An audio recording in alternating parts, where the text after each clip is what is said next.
So Memorial Day weekend has arrived, and with that comes, in so many ways, the beginning of summer and the time we can really start checking the standings. This is Locked On MLB. You are Locked On MLB. Your daily MLB podcast. Part of the Locked On Podcast Network. Your team every day.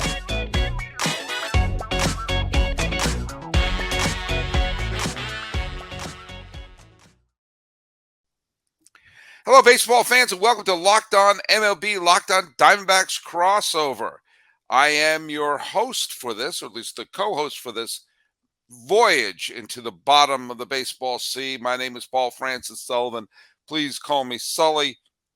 Over there is my once-a-week co-host. Please identify yourself. Millard Thomas, host of Locked On Diamondbacks over here. Of course, you can follow me on Twitter at CreatorThomas24 for my personal account. You can look up the show account, Locked On Diamondbacks, both Twitter and Instagram. And please hit subscribe on the Locked On Diamondbacks YouTube. Well, you can follow us at Locked On MLB Pods on Twitter and Instagram. I'm your pal Sully. I'm at Sully Baseball on Twitter, Sully Baseball Podcast on Instagram. Well, those of you who've been listening to the show are probably sick to death of me saying this, but I'm going to say it again anyway. The season, in my mind, can be broken into three segments: opening day to Memorial Day to the trade deadline to the end of the season. Each one of those is roughly 2 months, and each one of those 2 months is a critical turning point that you can have in terms of judging your team. The idea of it's too early to look at the standings, it's too early to judge a team, that time has passed. We are now in some summertime, summertime. And we can take a look at our teams and have a realistic look at which teams are surprising us and could build upon that, which teams are really devastatingly disappointing. And as we go on, especially in the second segment, I'm going to go over a little bit of my own personal metric, which I have to calculate whether or not a team is having the summer that their fans deserve. So, look at, and just quickly, by the way, so there is no confusion, this episode is brought to you by FanDuel Sportsbook, official sportsbook of Locked On. Make every moment more. Visit FanDuel.com/Locked On today to get started. So, hey, Millard, tell us a little bit about some of the teams that are contending and which teams are surprising. And I'm very glad you haven't rubbed it in my face that the Diamondbacks beat the Red Sox. Yeah, I mean, they only beat them in the finale because the Red Sox were able to take the first two games of the series, despite Rafael Devers not playing. But I think probably the biggest surprise of the season is probably the Arizona Diamondbacks, where it's still their third best record in the National League, one of the highest scoring teams in all of baseball, number 2 in runs scored in the National League. They lead the National League in batting average as well. Their pitching has been just fine. I mean, Merrill Kelly put on a masterclass performance in Sunday's win. So the D-backs have two frontline elite starters. They got great offense. And so that team is clicking and buzzing right now. So I think they probably are the biggest surprise, at least in the National League during the first half of the season. But probably in the American League, I think a team that we discussed a lot in the offseason because they gave out a huge contract to a pitcher who always gets hurt in Jacob deGrom. But the Texas Rangers are making a lot of noise right now in the AL West. Their run differential on the season is plus 123, which leads the American League, better than the Tampa Bay Rays, and that's, of course, of us recording this at 4:21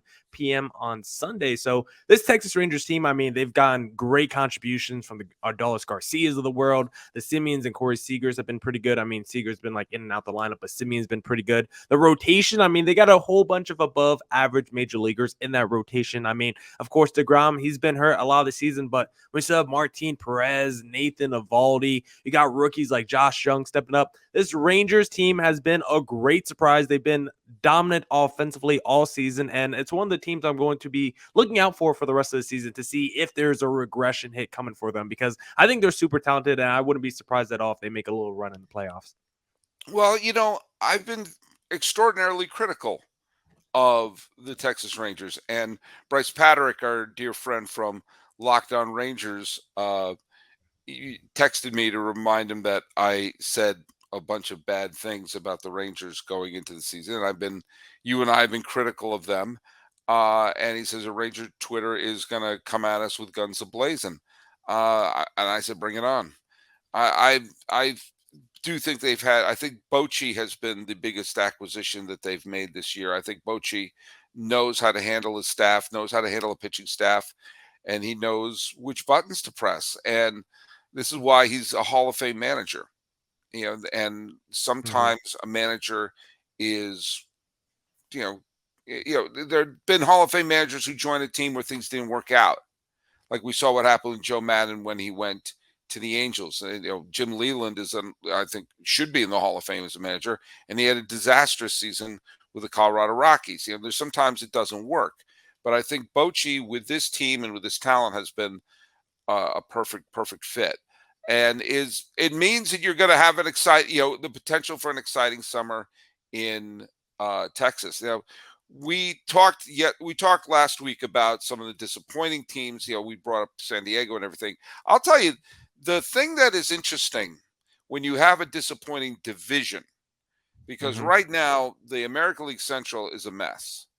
Yeah. And the National League Central isn't much better, which means all of a sudden, as we're recording this, the Detroit Tigers are only a game out of first place. Disgusting. It's disgusting, but it's there. And the Cincinnati Reds, who had a wonderful, they had a wonderful series against the Chicago Cubs, who are spiraling. The Reds are only a few games out of first, despite being a sub 500 team. They're only a few games out of first, and they have a bunch of hitters and players who are playing very well in the minor leagues. Thank you very much. If you're the Reds or if you're the Tigers, and obviously the Pirates are just barely out of first place at this point, and you're like, there's a real chance for you to do something positive with your team right now. Yes, that it's because St. Louis has been disastrous, because Cleveland's been a massive disappointment so far. Minnesota has been first place, but nominally. I mean, they've dropped going into Memorial Day. They've dropped 7 of their last 10 games. Like they played the Blue Jays over the weekend. It was like, well, technically someone has to win this series. I think you could see some team going into this middle third. And this is why I break it down like this. If you're the Tigers, if you're the Reds going like, wait a second, what are we doing? Let's improve the team. We if no one else wants it, let's go for it. Normally I would agree, but I don't know what a playoff berth would even do for those teams, because you still look at those teams on paper and you're like, if they do make the playoffs, they're not doing anything in the postseason. Like both these Centrals, I'm just like, I don't care which of those division winners make it to the postseason. Like they're not going to do anything. And so I'm like, I would just rather concede the season. Like if I'm the Cincinnati Reds, what does winning 85 games, winning the NL Central and making the postseason even do for me as a team? I think I would rather just go back in the lottery with a chance at getting the number 1 pick if I'm the Cincinnati Reds, and be like, you know what? Let me actually still try to auction off my players. Even though it's crazy that they're kind of in this race for the division, it's like if Luke Weaver's my number 1 starter or Hunter Green's my number 1 starter entering a postseason, like, do I really have any chance of doing anything? Like most of the time we've seen the last few years, we've got your NL wildcard teams like the Philadelphia Phillies and the Padres and Braves make some noise, but are the Reds or the Tigers on any of those teams' level when it comes to talent? Absolutely not. So I think it would honestly be kind of foolish to think, oh, because I'm the Tigers with Eduardo Rodriguez and Spencer Torkelson, let me go out there and try to win the division, because we're going to make some real noise in the postseason this year. Allow me to retort.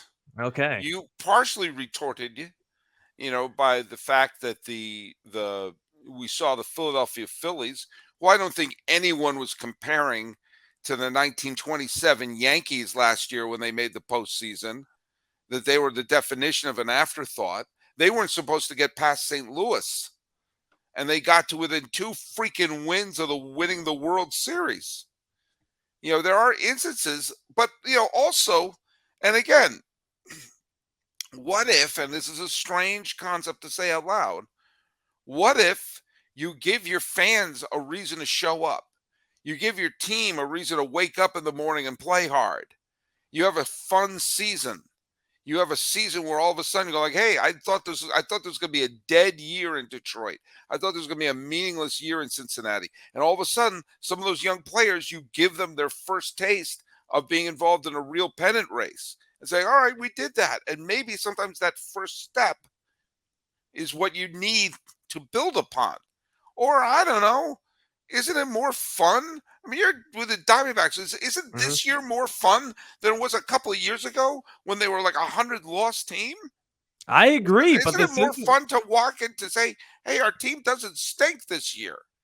But I think we're conflating saying the Phillies, who made it as a wild card team, even this D-backs team, with two teams who I think on paper are just atrocious. And because of the divisions that they play in, they are on a higher level, and we're viewing them through a different prism just because of the division we play in. There's no Bryce Harper on the Cincinnati Reds or Detroit Tigers team that could take over a postseason and just be the best player in the world and carry your team to the World Series. Unless you're telling me Miguel Cabrera at age 40 or Jonathan India on the Cincinnati Reds is heating up. I don't see the talent for those teams to get over the hump. So it's like, I agree to the point of the pennant race. The players should try to get as much experience in that. But once those teams are in it the last couple of weeks, so why not just, play in that pennant race, have that good month of September where you're in it. You're like, we're a couple games back. And you know what? That final week, just tank. Just say, you know what? We were in the pennant race. We didn't make the playoffs. It's okay. We still had a great season. And we had you thinking we were in it until the end.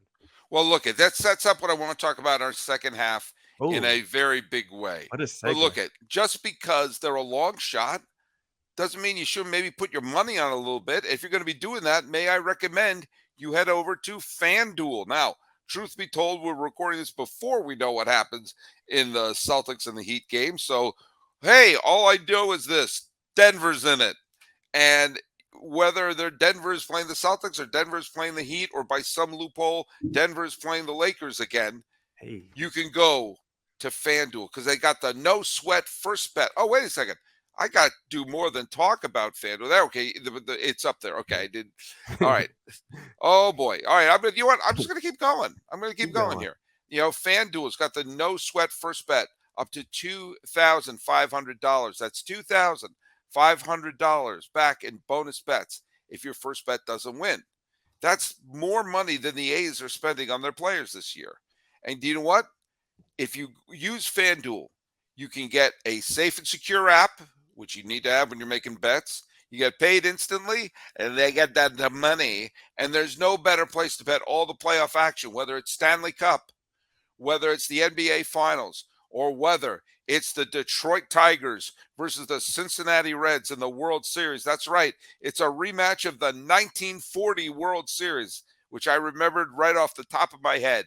Visit FanDuel.com/lockedon and get a no-sweat first bet up to $2,500. That's FanDuel.com/lockedon. FanDuel is the official sports betting partner of the National Basketball Association. Boom. Little cough there. Mm. All right, we're here with Millard Thomas. We're doing a Locked On crossover here, Memorial Day edition. Now, those of you who've been following the podcast, I know I have been over the years, know that I post Who Owns Baseball every day on Sully Baseball. But I'm doing something else, and I've done this for each of the last couple of years, and it is based upon my notion of what a baseball team's purpose is. What is the purpose of a baseball team? What is the job of a baseball team? What is a baseball team there to provide? Millard Thomas. Win games or provide entertainment doing so. Provide entertainment for the summer. It is summer entertainment. That is its purpose. It is not there, let's go to the game. All right. Every team should put their best players on the field and try to win. They should. They should. That's what they should do. That's entertaining. I'm not saying they're going to win, but inevitably there's some teams that will not win. But a baseball team's job is to provide entertainment for the summer. That's what Cincinnati and Detroit have to be thinking one way. Wait, are we doing our jobs by providing entertainment for the summer, or turning to your fans and say, well, what we're trying to do is develop a new draft strategy. Sometimes it's the good thing to punt. A few years ago, the Astros punted. They traded everything that wasn't nailed down. And a lot of the players that got back in return in some of those trades wound up being part of the team that cheated their way to the 27 World Series title. The Cubs did the same thing. But if you have a chance, see, we're in a division and no one else wants this, let's take it. Now, the last couple of years, I have developed my own. Obviously, I have my Who Owns Baseball stat. I have another stat, which I keep a track of, which is called the summer score. Ooh. And every year, this is how the summer score works. Basically, what I try to do is I try to create a tally to see who has the largest tally at the end of the season to see, did you provide your fan base with an entertaining summer? And some of the teams that have a decent summer score didn't make the playoffs, but their fans got some entertainment. Here's how you calculate it. Every day from Memorial Day to, it doesn't start until after Memorial Day. Because before Memorial Day, it's just the early part of the season. It's too early to tell.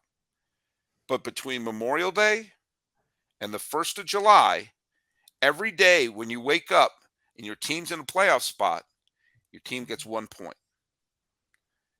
Between July 1st and July 31st, every day you wake up in the morning and your team is in a playoff spot, they get 2 points. It means a little more. It's a little later in the season. That makes sense. Between the end of July and the end of August, basically for the month of August, every day you're in a playoff spot, you get 3 points. Whoa. Between September 1st and the end of the season, every day you're in a playoff spot. How many? You get 4. Whoa. And in that month of September, every day you wake up and you're within a game of a playoff spot, you How get many? 1. You get Wow. a 1. So basically, it's like, we wake up, we could be in a playoff spot by the end of the day. So obviously, if you wake up in September and you're a playoff team, you're like, oh man, it could happen. Okay. So what I'm going to do is this. I didn't tell you I was going to do this. I did this for the 2021 and 2022 seasons. A perfect summer score from May 31st to the end of the regular season. In 2021, the White Sox, the Rays, the Astros, the White Sox, the Rays, the Dodgers, and the Giants had perfect summer scores. Wow. Now, the Astros were one off because they were not in first place on May 31st. The teams that had high summer scores were the Astros, 321, the Red Sox, 312, and then you saw like the Yankees. The Yankees went months between being in the playoff team. Then they had a great second half of the season. So they had 167, which was just barely ahead of the Oakland A's. The Oakland A's, who didn't make the playoffs in 2021, but didn't make the postseason at all, but gave their fans a 164 summer score. The Blue Jays gave their fans a 53 summer score. The Cleveland Indians, and they're finally being called the Indians, gave them a 5 summer score. The Dodgers and Giants had perfect summer scores. The Brewers had a huge summer score. The Padres in 2021, a season that they finished sub 500, had a 200 summer score. Even though they finished sub 500, they were still a playoff team on September 13th because they had a great run and they had a horrible collapse. Same thing for the Mets. The Padres had a higher summer score than the eventual World Series champion Braves. Last year, the only teams that had perfect summer scores were the Astros, the Yankees, oddly the Blue Jays, who fired their manager midway through the season, the Dodgers, the Mets, and the Padres. The Phillies didn't become a playoff team until July. And a team like Milwaukee, who missed the playoffs altogether, had a triple-digit summer score. Believe it or not, the Red Sox had a summer score of 53 last year. And the Orioles had a summer score of 6, and the Angels had a summer score of 7.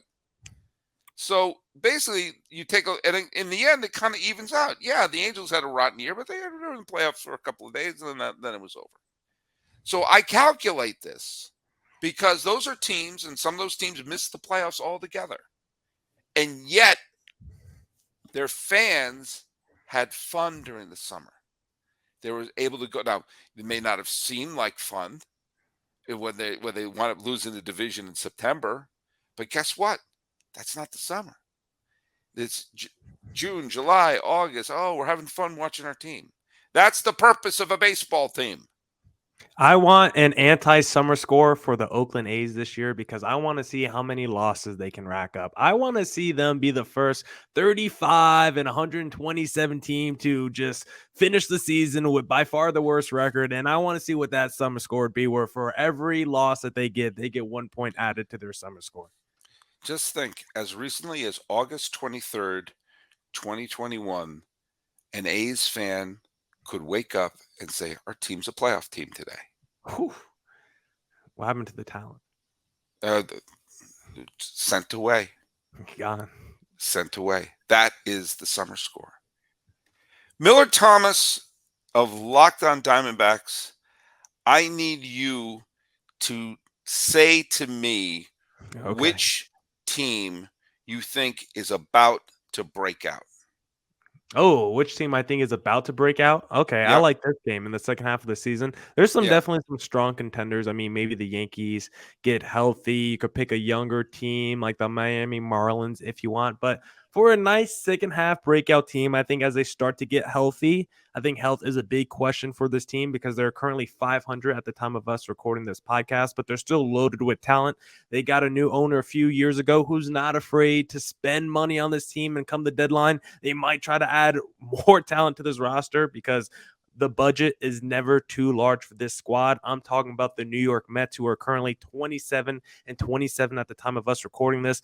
Verlander, who's starting to get healthy. Scherzer's been there for a lot of the season, but both of those guys haven't exactly clicked or looked like the salary that they're getting paid. So I think if those guys could start to heat up, even a guy like Francisco Lindor, we all thought he was back last year, but if you honestly look at his stats during his 3 years with the New York Mets, he's kind of underperformed to where he was in Cleveland. So if you can get him going in the second half, Pete Alonso, the polar bear, gets going, maybe your rookie Francisco Alvarez and your rookie Senga pick it up in the second half. Like, I think there's so many players on this Mets team that are, maybe star level quality, all-star level players that we consider, but are not exactly playing up to standards. I think if their better players start to pick it up in the second half, that's a team that could definitely break out, because I think they're still so loaded with talent. I wouldn't be surprised if they made some real noise post Memorial Day. I think you're right in that. I think the Mets are going to have a very good second third of the season. I think the Astros are about to just go on a rampage. I mean, the Astros have played very, very well. I mean, they've won 8 of their last 10 games, but it helps to go to Oakland. Oakland's probably going to lose their 50th game before they win their 15th, which is unbelievable.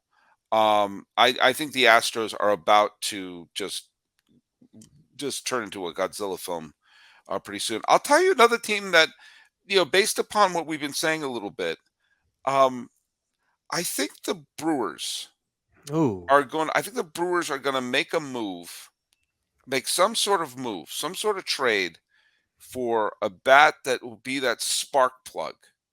Yeah, I'm not saying they get a superstar. They're going to make a move to get a professional hitter in there, and that professional hitter will just kind of change the chemistry, change the biology of the lineup.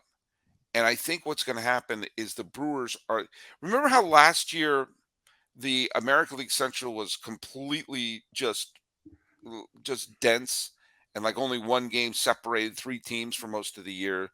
And then Cleveland just said, F this. And they put on the aft thrusters and just won comfortably. I'm taking a look at this division. I love the Pirates. I think the Pirates are one of the most fun teams in baseball. I think I thought going into this year they had a chance to be a 500 team. And I think they probably will be a 500 team. But I don't think they're, unless some of their young players just explode, they're not there yet. The Reds are a fun story, but only because of the division that they're in. Like you were saying, in any other division, this would be, they stink. The Cubs, I think David Ross, I don't understand why he still has a job.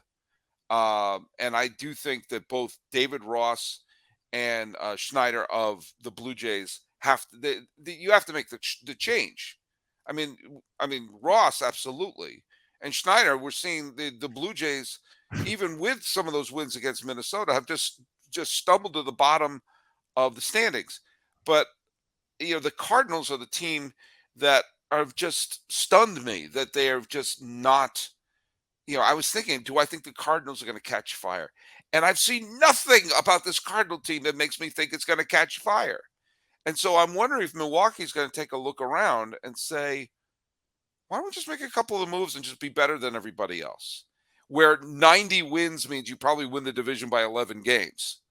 I think if 90 wins, you win this division comfortably. And so if I were Milwaukee, and I think Milwaukee has talent, they can pitch. And I think what they need is that big professional hitter in the middle of that lineup.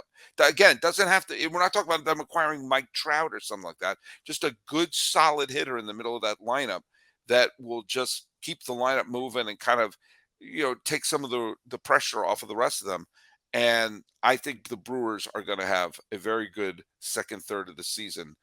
And as much as I would love to see a Pittsburgh or a Cincinnati win that division, right now I just think Milwaukee looks like the only team that, assuming that the Cardinals don't have a turnaround, that the Brewers will be the one that puts on the aft thrusters and eventually just puts everyone away.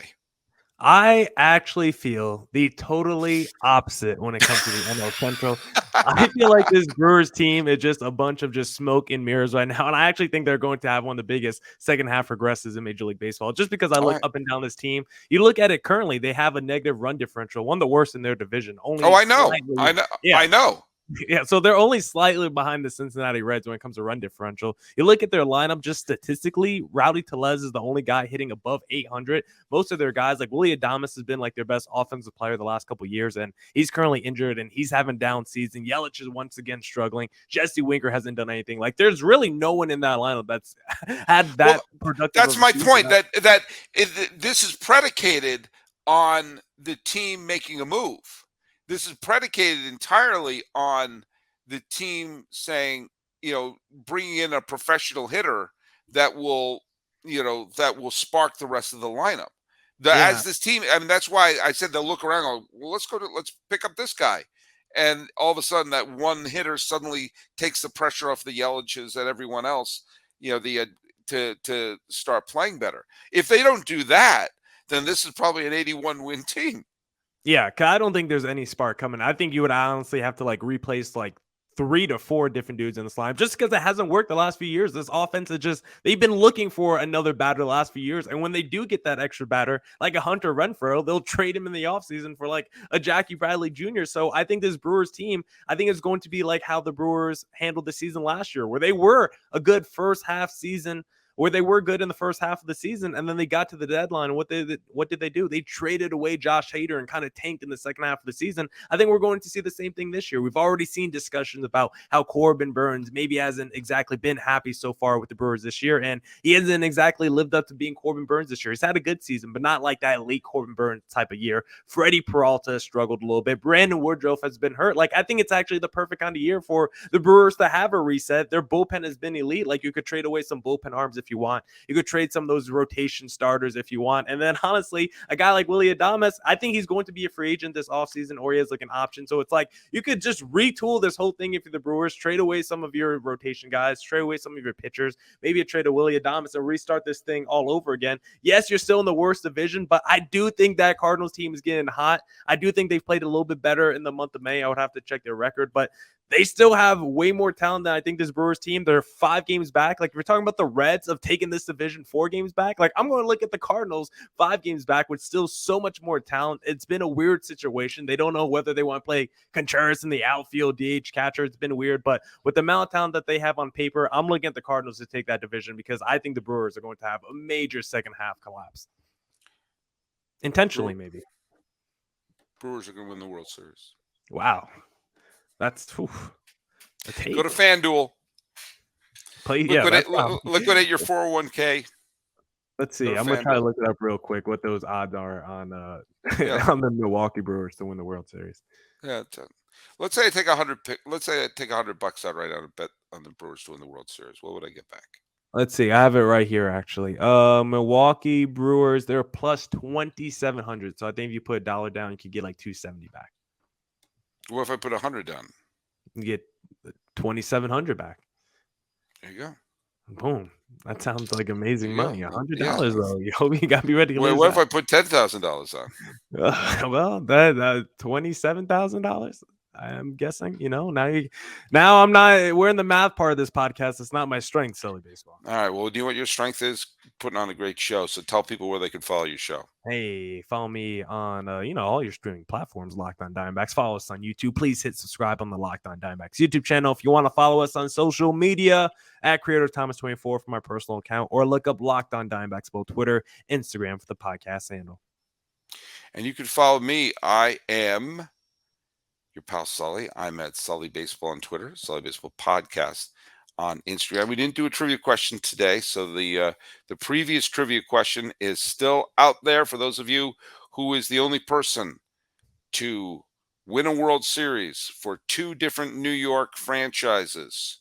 In order for this, and they had to have been someone who actually played in the postseason the year they won the World Series. So the only two players have won the World Series for two different New York franchises, and they were active players in the postseason for both of them. So send those answers to either Sully Baseball on Twitter, Sully Baseball Podcast on Instagram, or to the YouTube channel, and you can follow those at all those places. Talking about baseball as we start the summer score, and don't forget the purpose of baseball is to entertain you in the summer.